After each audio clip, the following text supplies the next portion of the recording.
Hey everyone, this is Dr. Fox, and thank you again for supporting CRPN and CRPN Central Podcast. To continue our mission, please like, subscribe, and share this content with your professional community. And if you'd like to sponsor CRPN or our podcast and our dedicated voice to the industry, I'd really appreciate your help. Please contact us today at info@crpaynet.com for details.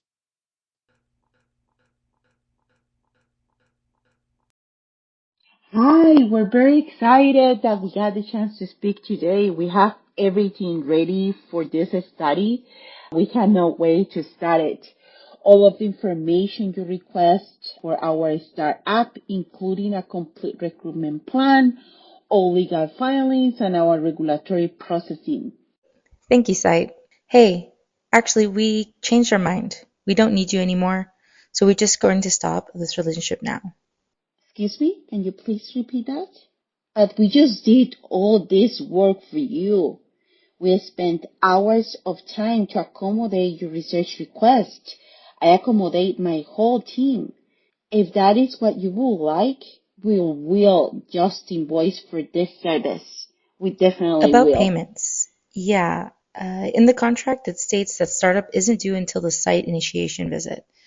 And since there won't be a site initiation visit, there won't be a payment. So sorry about that. Now about the other trials information, do you have that ready to submit? We are waiting on that information. So to confirm, we just did all this significant work you are no longer paying us for, and now you're actually asking me for even more work? How can we trust you? Do you really have a choice?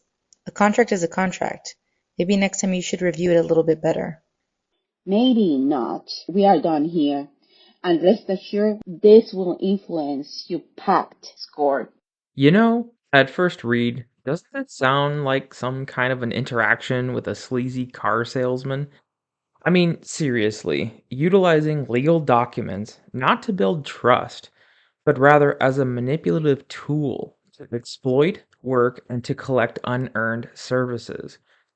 Here's the thing, folks.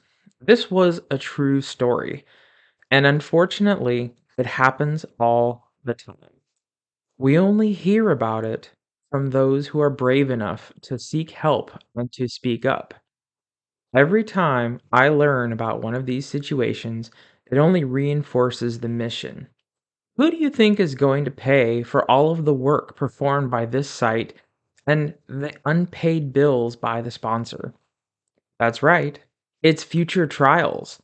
And as a result, an artificial inflation in costs. And as a result, an artificial inflation to our patients that we could prevent. This sponsor's unethical practices ruins it for everyone. We need to have a way to prevent this sponsor from being a repeat offender. Clients, you're not helping anyone when you cheat sites out of work. Sites are not some kind of a disposable fee for service you can access and abuse at your convenience. And importantly, we are taking note. Who knows? Maybe in the future, your poor business practices will result in consequences, just like a criminal record on a background check. My advice to you, I recommend you stop your poor practices before they are recorded. And for this case in particular, it's too late.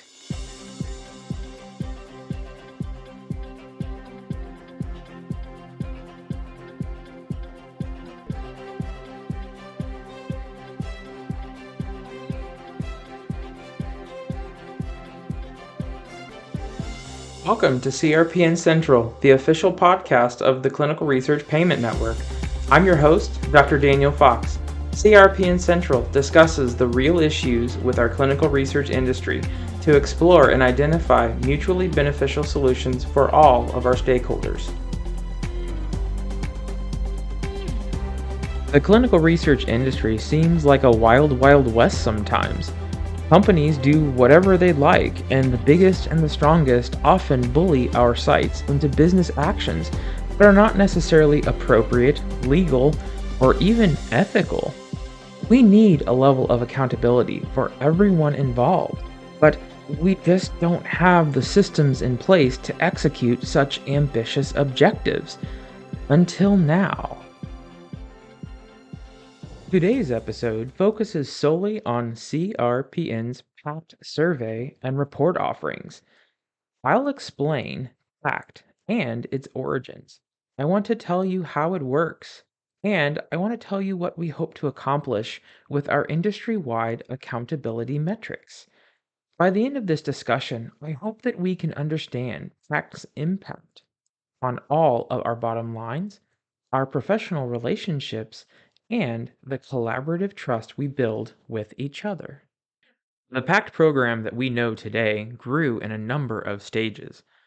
After a couple years of being a site administrator, I was just about at the end of my rope, constantly having to battle the same exact fight every time I worked with sponsors and CROs. Not only did they lie, cheat, steal, and break their promises as an industry standard, but they did it repeatedly. Finally, I had enough. I started making policies at my site to protect ourselves. I also started tracking the sponsor and CRO activities with certain metrics that were very important to my site's survivability. And I learned how to properly escalate up the chain to hold my clinical research collaborators accountable. Now, keep in mind when I did this, I didn't take my stand in a mean or disrespectful way. Although some were kind of uncomfortable with my new processes, others held my actions in the highest respects. And I actually fostered some wonderful industry friendships with my sponsors and my CRO collaborators. It was energizing to feel the same people I was holding accountable actually wanted to be held accountable, and they understood the logic behind our site's needs. My friends started to respect me, and then after they knew my mission and what I valued, they started inviting me to advisory boards.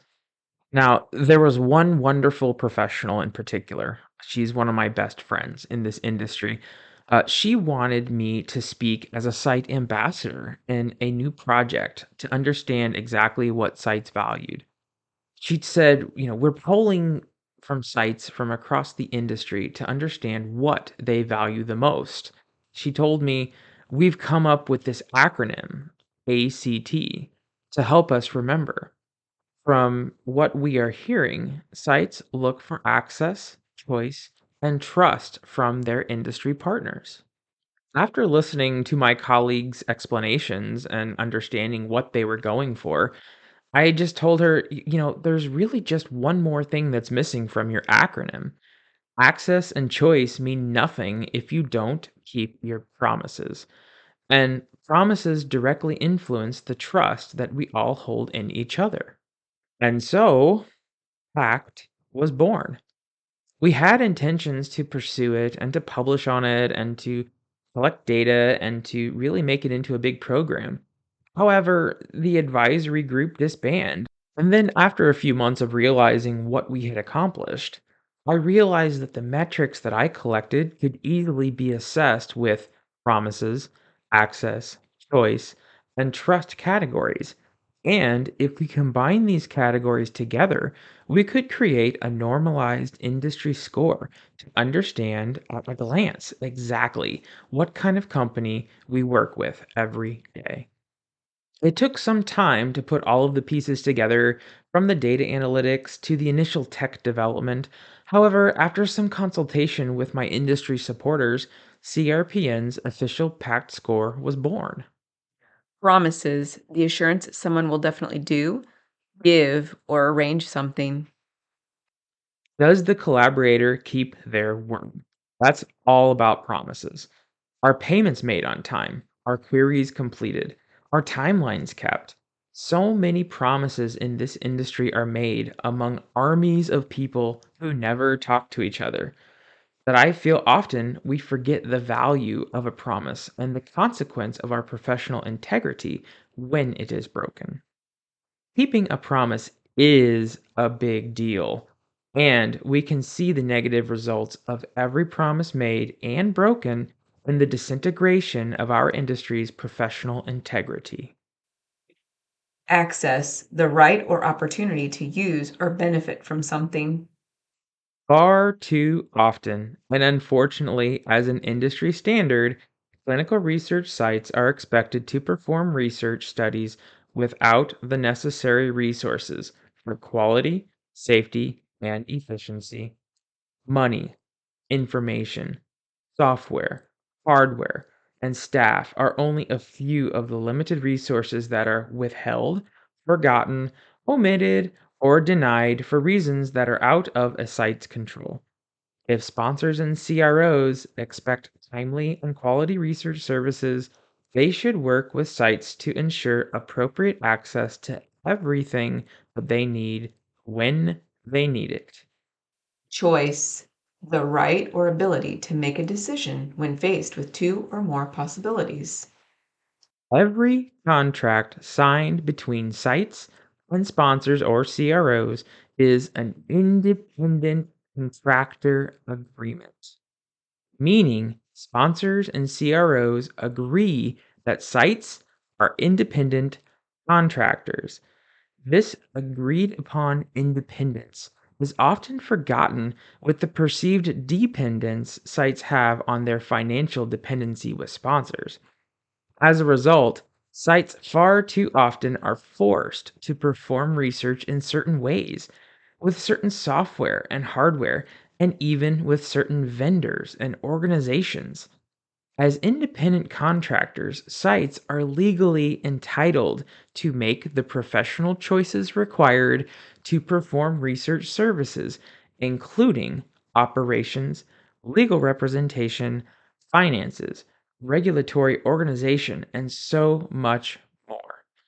Exercising and respecting choice in clinical research professional relationships not only fosters strong partnerships, but its denial is also a complete disregard of every contract that we as sites sign.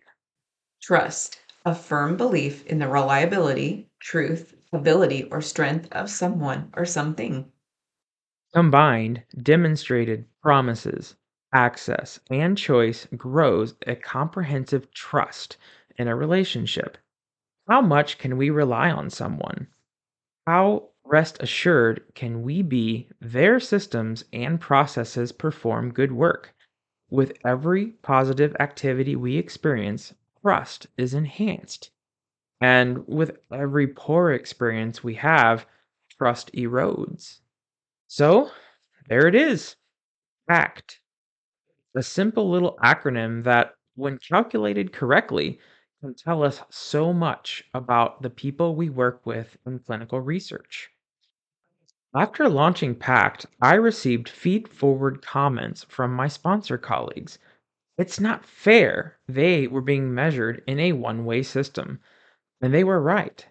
So we developed different levels of PACT. Now we have PACT for sites, sponsors, and CROs, an accountability haven designed to give everyone a metric to improve and one to be proud of when they work with their industry collaborators.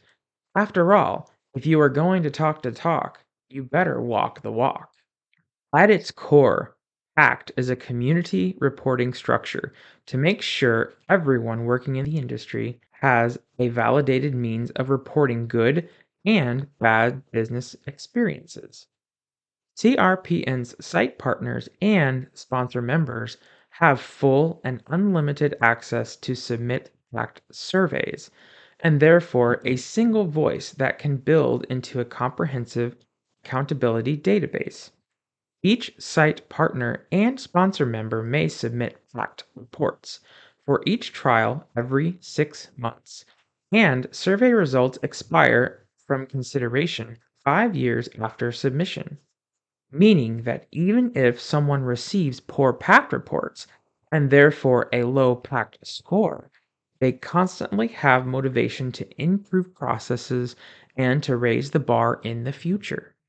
As our community submits PACT surveys, The PACT database continues to grow. We now have the ability to analyze multiple factors of our industry partners' business behaviors, almost to a point where we can predict their next moves without adjustments. With our database growing, our PACT reports continue to grow in reliability and certainty. Site partners and sponsor members also have the opportunity to order these PACT reports to fully understand the business partners they work with. Depending on the requester's decision, PACT report interpretation may result in risk based negotiation rates, acceptance or denial of opportunities, or even transparent communication between our industry community about appropriate business practices. PACT reports offer insight from an organization's past reported activities. We have heard from many of our sites and our sponsors. The information is insightful and helpful. But please use CRPN's PACT reports at your own risk. CRPN can't be held liable for the results from your interpretations. Now, of course, if you're going to put accountability onto an industry that's used to being wild, you're going to get the haters. All right, I know I've heard it all. I've heard people telling me that I'd be run out of town if I developed an accountability metric. I've heard people thank me profusely for having the courage to stand up to this kind of unbearable tyranny. And I've had supports, I've had threats, I've had criticisms, and I've had praises. It's no surprise. But then again, what I've found throughout the journey is that the people who don't want to be held accountable for their actions are actually the problems. And the only way to resolve this is to create such an overwhelming adoption of honesty, transparency, and accountability that these bad behaviors have no choice but to comply with a new and appropriate standard or leave the industry that has become too focused on quality and progression for them to survive. Either way, they can choose whatever they want, but our physicians and our patients will win in the end. Now, what do I want to accomplish with PACT? Well, after decades of tyranny, suffrage, and oppressive business behaviors between sponsors, CROs, and sites, I hope to finally achieve a level of industry clarity where we all realize we are equals. We are equals who are laser focused on completing trials and delivering innovation to our future generations. I know it's a very hefty ask. I also know it's very possible that I won't see this kind of change in my lifetime. We have to try, however, for the sake of our future patients and for the future of translational research. All right, everyone, thank you for listening. I hope everyone knows now what we are striving to achieve at CRPN and how we are accomplishing our quality and accountability objectives. Remember, the only way to fix this problem is to come together to achieve a solution. Thank you again to all of our CRPN and CRPN Central supporters for your continued encouragement throughout this journey. Another reminder, our SOS conference, Tucson, Arizona, February 2nd, 2024. Please consider registering today at saveoursites.com. Thank you again for listening, and we'll see you next time on CRPN Central.